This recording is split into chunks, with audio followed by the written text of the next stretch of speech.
tan theta upon sec theta minus 1 sec theta minus 1 is equals to tan theta plus sec theta plus 1 upon tan theta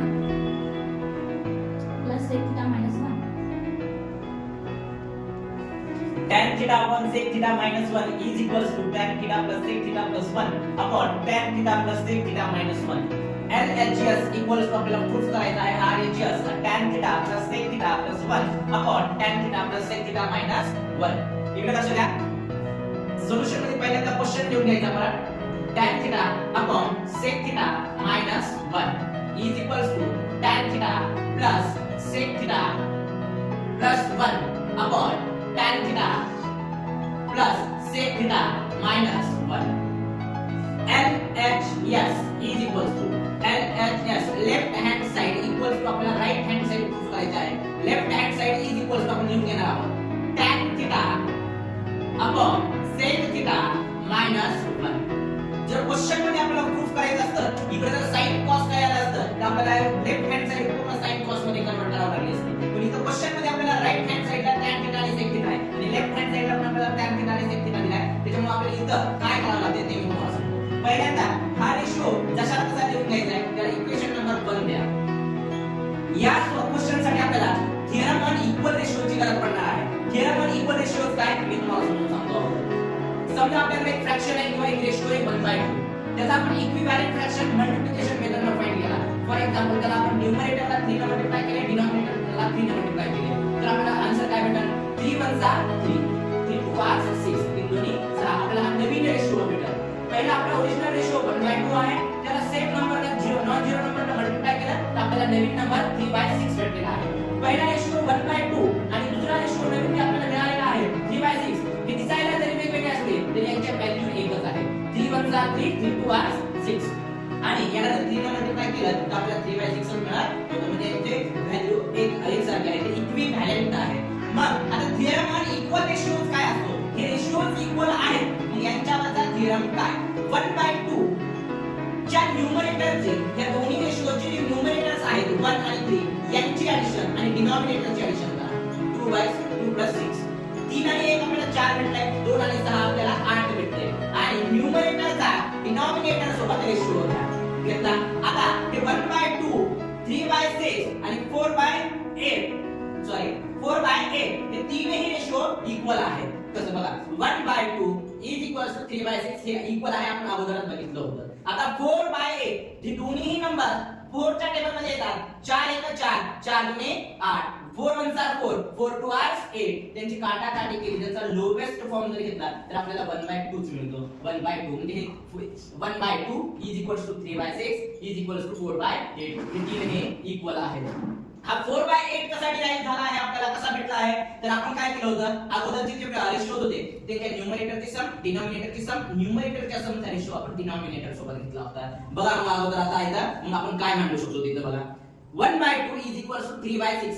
तसंच आपण 4/8 ला आपण असंच देऊया 1 + 3 upon 2 + 6 हा ratio याच्या इक्वल येणार आहे. याचाच वापर हा आहे थिअरम ऑन इक्वल रेशिओ. म्हणजे theorem on equal ratio friends समजलाय का तुम्हाला?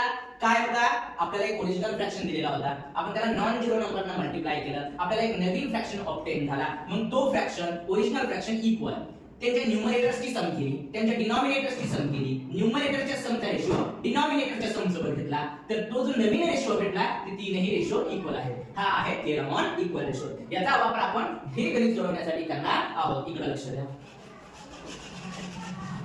कष्ट नाही आहे.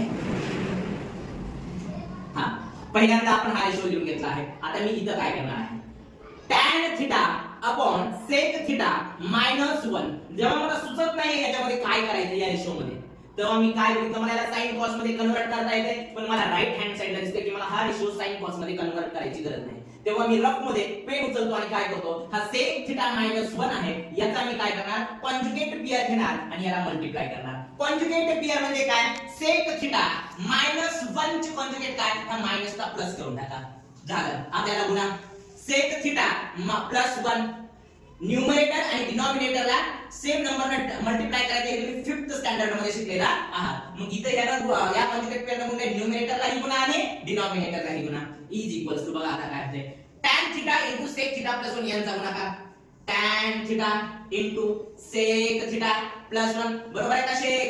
हो. आपण आता इकडे बघा इथे sec theta minus 1 sec theta plus 1 आपल्याला 8th स्टँडर्ड मध्ये 8वी च्या वर्गामध्ये एक प्रॉपर्टी होती अल्जेब्रिक आयडेंटिटी होती a plus b into a minus b ह्याला सॉल्व केलं तर आपल्याला काय भेटलं होतं सॉरी ह्याला आपल्याला काय फॉर्म्युला आहे बघा a square minus b square a square minus b square मग बघा इकडे आपल्याकडे इथे a म्हणजे sec थीटा आहे इथे b म्हणजे 1 आहे इथे मायनस आहे आणि इथे प्लस आहे म्हणजे इथे sec स्क्वेअर थीटा आणि b म्हणजे काय 1 चा स्क्वेअर b स्क्वेअर 1 चा कोणताही पॉवर घेतला स्क्वेअर घेतला क्यूब घेतला 4th power 5th power even 1 lakh power घेतला तर त्याची व्हॅल्यू 1 म्हणून त्याला 1 स्क्वेअर न मांडता मी डायरेक्ट 1 मांडणार आहे. इथपर्यंत कळालं बेटा? आता पुढे बघा शेक समझ में आया? यस.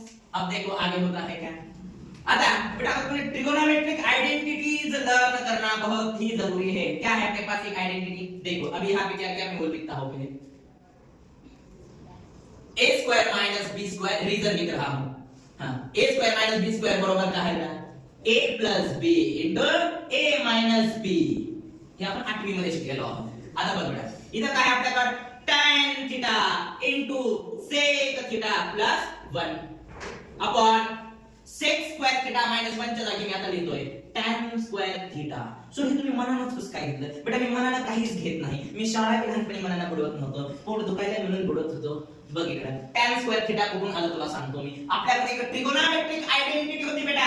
थ्योरी पार्ट शिकताना आपण ते शिकलो आहोत काय 1 plus tan square theta is equals to sec square theta. बरोबर आहे तुझे? मग बघा आता पुढे जर प्लस 1 इक्वल्स टू च्या पुढे शिफ्ट केलं तर इकडे पण राहील फक्त tan स्क्वेअर थीटा प्लस 1 पुढे गेलं काय झालं बेटा मायनस 1 मग tan square theta equals to काय आला sec square theta minus 1 sec square theta minus 1 तर मग बेटा sec स्क्वेअर थीटा मायनस 1 ला मी रिप्लेस केलं tan स्क्वेअर थीटा ने. बरोबर आहे? आता इथे tan चा स्क्वेअर आहे इथे इनटू मध्ये 1 टाइम tan आहे म्हणजे tan थीटा इथे tan आणि हा स्क्वेअर मी कॅन्सल केला म्हणजे इथे tan इनटू tan होऊन जातं एक tan कट केलं राहिलं काय आपल्याकडे sec theta plus 1 upon tan theta. ह्याला द्या इक्वेशन नंबर सेकंड. आता तुम्ही म्हणता सर तुम्ही तर म्हणला थेरम ऑन इक्वल रेशिओज आपल्याला काय करायचं आहे. हो बेटा बघ हा ओरिजिनल रेशिओ त्याला एका नंबरना आपण मल्टिप्लाय केलं आपल्याला न्यू रेशिओ मिळालेला आहे. आता थेरम ऑन इक्वल रेशिओज काय म्हणतो हा रेशिओ इक्वल आहे या रेशिओ सोबत आणि हे दोन्ही रेशिओज इक्वल येणार आहे त्यांच्या न्यूमरेटरची सम डिनॉमिनेटरची सम न्यूमरेटरच्या समचा रेशिओ डिनॉमिनेटरच्या समच्या रेशिओ सोबत ते कसं काय ते मी पुढे सांगतो. कॅमेरा फिरवा ह्या साइड. इतकं समजलंय का बेटा? मी याला इरेज करून लिहितो. इतकं समजलंय का? बघ आपल्याकडे काय ओरिजिनल रेशिओ होता आता tan theta plus sec theta minus 1 is equals to sec theta plus 1 upon tan theta हे कशावरून घेतलं मी from equation first and second. आता मी इथं थिअरम ऑन इक्वल रेशिओज लावणार आहे. आता बघितलं बाय द हे दोन्ही रेशिओज इक्वल आले ना मग by the theorem on equal ratios बघूया काय होतं इथं. बघ बेटा लक्ष आहे का तुझा? हो. हा बघ हा आता काय करायचं थिअरम ऑन इक्वल रेशिओज साठी न्यूमरेटरचे सम कर मग बेटा tan थीटा इथे इक्वल्स टू राहिले tan थीटा प्लस दुसऱ्या रेशिओचा न्यूमरेटर sec थीटा प्लस 1 शेक आलं कल्याणामध्ये इथंच गणित आपलं प्रूफ होईल आहे. आपल्याला तेच प्रूफ करायचं आहे. न्यूमरेटर भेटला आहे tan theta plus sec theta plus 1 denominator बघ याचा denominator sec theta minus 1 plus tan theta हे डिनॉमिनेटरची सम हेच भेटलंय. फक्त आपल्याला काय करायचंय ह्याला इकडे ऍडजस्ट करायचंय ह्याला इकडे टाकायचंय. काही फरक पडत नाही. इकडे बघ 2 अधिक 4 6 येते आणि 4 अधिक 2 सुद्धा किती येते 6. मग 4 इकडून ठेवले काय इकडून ठेवले काय फरक पडत नाही. तसंच मग इथं पण सम आहे मग tan थीटा अलीकडे आणूया आपण tan theta sec theta minus 1 पुढे घेऊन जाऊया sec थीटा मायनस 1 वर काय आपला numerator tan theta plus sec theta plus 1 LHS equals to RHS आलंय का? हो. लेफ्ट हँड साइड आपण RHS राईट हँड साइड मध्ये कन्वर्ट केलेला आहे, आलंय का? म्हणजे LHS is equals to RHS proof झालेला आहे. Hence proved. हेन्स